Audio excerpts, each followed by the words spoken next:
श्री गोपाळ कृष्ण भगवान की जय। लीळा नंबर 152चा उर्वरित भाग।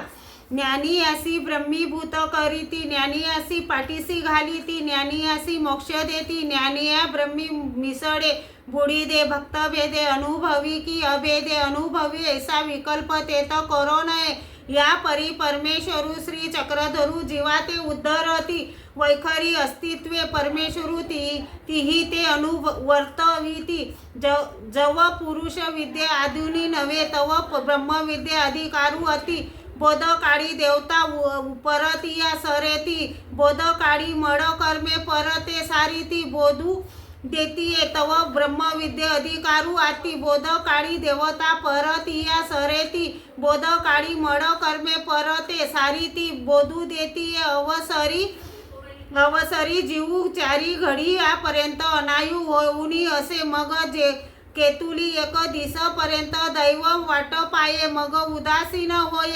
माईन भट्टा उद्धरण निरूपण करीत असताना सर्वज्ञांनी सांगितले, ब्रह्मविद्ये सकळी विद्या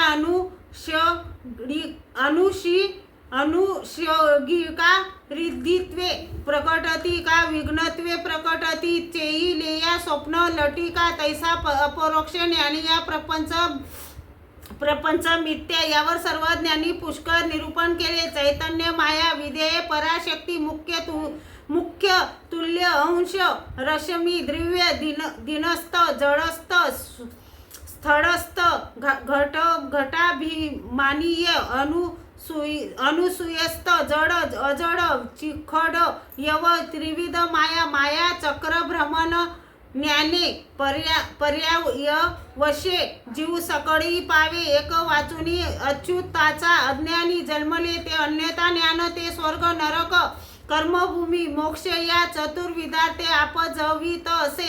चैतन्य भूती जीवी बीजभूत अविद्या असे, जैसा वट बीजी वटू असे। चैतन्य प्राप्ती जीव भ्रातहुनी असे। चैतन्य विदे चैतन्याचे फळ जाती, जीवाचे वाचो देती जीवाचा मोक्षी। चैतन्य मोक्षू चैतन्य फळ मोक्ष तुल्य परी तेत च्युती हा दोक्षू। चैतन्य फळादी करोनी सकळी फळे साधने मूर्ते। श्री गोपाळ कृष्ण भगवान की जय।